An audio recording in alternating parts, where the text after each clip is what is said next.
how to fix Steam not working on your MacBook. So if you've tried launching Steam and it hasn't been loading, there's a couple different reasons to why it might not be working. So the first thing I suggest doing is going to your top left corner, click on the Apple logo and go to Force Quit.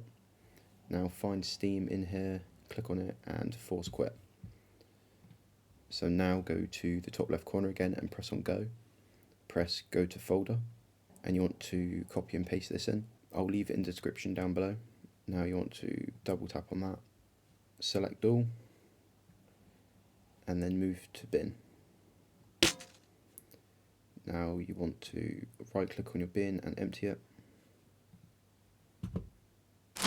So if it's still not loading, what you can do is go to Go, press Go to Folder, and now you want to type in this.